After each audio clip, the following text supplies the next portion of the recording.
Hello दोस्तों, स्वागत है आपका मेरे YouTube channel let's study with Poonam में। तो चलिए आज का वीडियो शुरू करते हैं। आज किसी से पूछो कि पढ़ने के लिए किस विश्वविद्यालय में जाओगे, तो जवाब मिलेगा ऑक्सफोर्ड, हार्वर्ड, कैम्ब्रिज। हजारों लाखों छात्र इन विश्वविद्यालयों में अनेकों देशों से पढ़ने जाते हैं। आज से लगभग 800 साल पहले एक ऐसा दौर था जब दुनिया भर के विद्यार्थी भारत पढ़ने के लिए जाते थे। बाकायदा संस्कृत पढ़ते थे, सीखते थे। कई तो लाइनों में खड़े रहते थे, लेकिन एडमिशन नहीं मिलता था। आने वाले कुल छात्रों में से 20% छात्रों को ही एडमिशन मिल पाता था। एडमिशन के लिए दुनिया के सबसे होनहार छात्रों का इंटरव्यू लिया जाता था। इंटरव्यू लेने वाला होता था द्वारपाल। इसके बाद 2 लेवल और होते थे। ये सभी पार करने के बाद मौका मिलता था दुनिया की सबसे बड़ी लाइब्रेरी में पढ़ने का, जिसमें माना जाता है कि लाखों की संख्या में किताबें हुआ करती थीं। हम बात कर रहे हैं नालंदा की यूनिवर्सिटी की। 19 जनवरी 2024 के रोज़ प्रधानमंत्री जी ने एक बार फिर से इसका उद्घाटन किया है। क्या है नालंदा का इतिहास, इसको किसने बनवाया और यहाँ क्या पढ़ाया जाता था, कैसे पढ़ाया जाता था, जानेंगे हम आज के वीडियो में। साथ ही जानेंगे नालंदा के नष्ट होने का कारण और दोबारा खोजे जाने की कहानी भी जानेंगे। फ्रांसिस बुकानन हैमिल्टन वो व्यक्ति थे जिन्हें भारत के मैप को बनाने की जिम्मेदारी सौंपी गई थी। सबसे पहले इन्होंने मैसूर का सर्वे किया और मैसूर के सर्वे के बाद 1807 में बंगाल के सर्वे की जिम्मेदारी सौंपी गई। बंगाल के सर्वे के दौरान बड़गांव नाम की जगह के पास हैमिल्टन का ध्यान कुछ बौद्ध मूर्तियों की तरफ गया। मूर्तियां जहां मिली वहां एक बड़ा सा टीला था। हैमिल्टन को लगा कि इस जगह भारत का इतिहास से गहरा संबंध हो सकता है, लेकिन वो इसे पहचान नहीं पाए। हैमिल्टन ने इसे डायरी में नोट किया और आगे बढ़ गए। हैमिल्टन की डायरी आगे चलकर एक अंग्रेज अफसर के हाथ लगी। उस डायरी का मिलान ह्वेन-त्सांग की यात्रा वृत्तांत से किया गया। ह्वेन-त्सांग एक बौद्ध भिक्षु था जो 7वीं सदी में भारत आया था। ह्वेन-त्सांग के यात्रा वृत्तांत को पढ़कर अंग्रेज अफसर को एहसास हुआ कि हैमिल्टन ने जो जगह खोजी थी वो असल में नालंदा थी, जहां मौजूद था दुनिया का सबसे बड़ा विश्वविद्यालय। साल 1915 में नालंदा में खुदाई का काम शुरू हुआ और 1937 तक चला, पूरे 22 साल।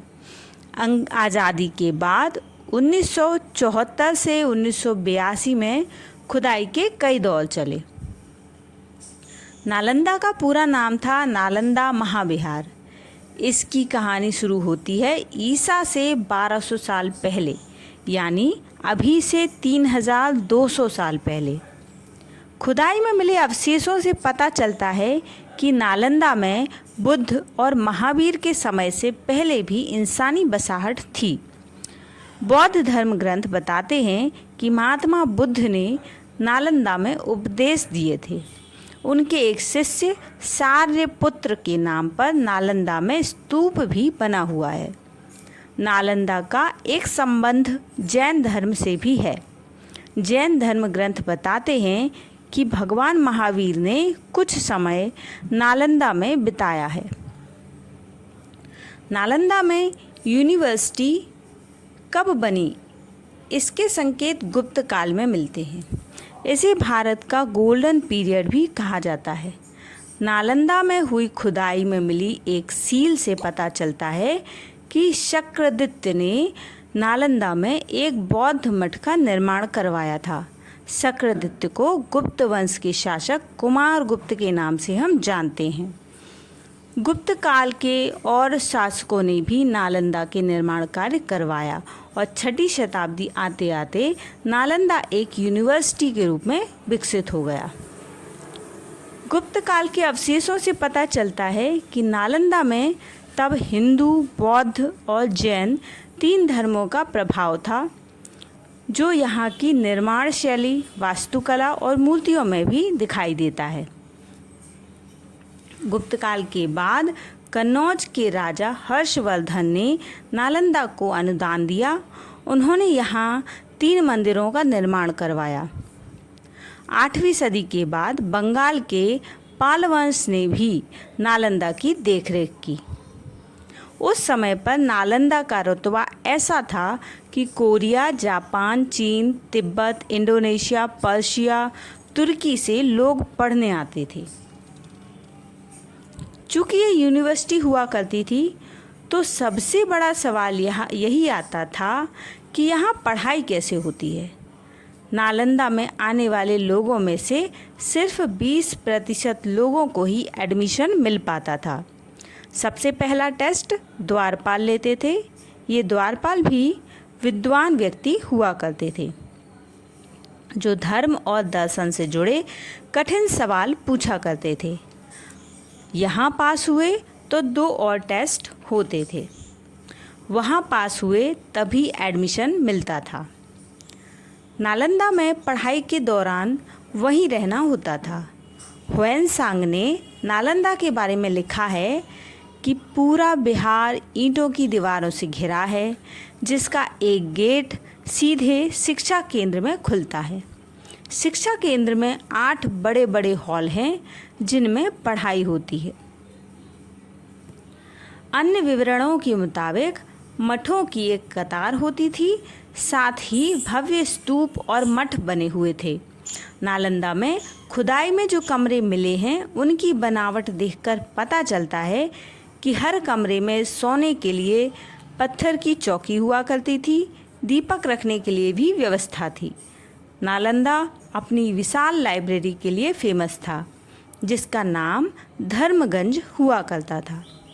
इस लाइब्रेरी में 3 विशाल कक्ष थे, जिनके नाम रत्नसागर, रत्नोदधि और रत्नरंजक थे। एक एक कक्ष 9 मंजिल हुआ करता था। इसमें हजारों किताबें और ग्रंथ रखे हुए थे। नालंदा में छात्र भारतीय दर्शन, व्याकरण, एस्ट्रोनॉमी, गणित जैसे तमाम विषयों की पढ़ाई करते थे। पढ़ाई का तरीका भी अनूठा था।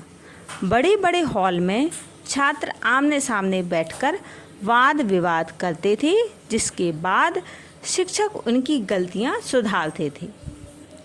ह्वेनसांग के लिखे अनुसार नालंदा में 10,000 छात्र पढ़ाई करते थे और उन्हें पढ़ाने के लिए लगभग 1,500 शिक्षक हुआ करते थे। इन सब के ऊपर एक चांसलर हुआ करते थे। ह्वेनसांग ने एक चांसलर शिलाभद्र का जिक्र किया है, जो योग शास्त्र के सबसे बड़े शिक्षक थे। नालंदा के तमाम विवरणों से पता चलता है कि एक विशाल उपक्रम था। अब सवाल है कि नालंदा जैसे बड़े विश्वविद्यालय को चलाने के लिए कितना धन कहाँ से आता था। जैसा कि हमने बताया है कि नालंदा की स्थापना के लिए गुप्त वंश के राजाओं हर्षवर्धन और पाल राजाओं ने अनुदान दिया था। आगे का कार्य चलता रहे, इसलिए 100 गांव यूनिवर्सिटी के अधीन कर दिए जाते थे। हर गांव के लगभग 200 परिवार बारी बारी से महीने भर यूनिवर्सिटी की जिम्मेदारी निभाते थे। यहीं से खाने पीने और पढ़ाई लिखाई का सामान जाता था। 637 ईस्वी के आसपास ह्वेनसांग नालंदा आया और लगभग 5 साल यहीं रहा। नालंदा में ह्वेनसांग को मोक्ष देव का नाम मिला। ह्वेनसांग का भारत आने का मुख्य उद्देश्य बौद्ध ग्रंथ प्राप्त करना था। नालंदा की खुदाई तो ऊपरी सतह पर हुई और उसके बाद बहुत सी राख मिली, जिससे पता चलता है कि यहाँ बहुत बड़ी आग लगी थी। आज़ादी के बाद 1951 में पुराने नालंदा के पास नव नालंदा महाविहार की नींव रखी गई है। 2006 में इसे यूनिवर्सिटी का दर्जा मिला। 2010 में नालंदा परिसर के लिए 2000 करोड़ की रकम स्वीकृत हुई है। अब हम जानते हैं नालंदा के बारे में कुछ महत्वपूर्ण तथ्य। भारतीय गणित के अग्रणी और शून्य के आविष्कारक आर्यभट्ट 6ठी शताब्दी के दौरान नालंदा में एक शिक्षक के तौर पर मौजूद थे। नालंदा विश्वविद्यालय में 9 मिलियन हस्तलिखित पांडुलिपियां मौजूद थीं। नालंदा विश्वविद्यालय की विनाश से बची हुई पांडुलिपियां लॉस एंजल्स काउंटी म्यूजियम और तिब्बत के यारलुम म्यूजियम में देखने को मिलती हैं। 1861 में सर अलेक्जेंडर कनिंघम द्वारा इसे आधिकारिक तौर पर प्राचीन विश्वविद्यालय के रूप में मान्यता प्रदान की जाती है। नालंदा की विरासत को पुनर्जीवित करने के विचार पूर्व राष्ट्रपति APJ अब्दुल कलाम द्वारा 2006 में प्रस्तावित किया गया। 2010 में नालंदा विश्वविद्यालय विधेयक पारित हुआ। राजगीर के पास इसका निर्माण कार्य प्रारंभ हुआ। नया नालंदा 100 एकड़ में फैला हुआ है। नया नालंदा प्राचीन वास्तु सिद्धांत के साथ पर्यावरण के अनुकूल वास्तुकला को एकत्रित करता है। यह शुद्ध शून्य कार्बन उत्सर्जन की अवधारणा का पालन करता है। लगभग 1900 छात्रों को पढ़ाने के लिए सुविधा मौजूद है। 40 कक्षाओं वाले 2 ब्लॉक, 300 से अधिक संयुक्त बैठक की क्षमता वाले 2 सभागार हैं। 550 छात्रों के लिए छात्रावास हैं।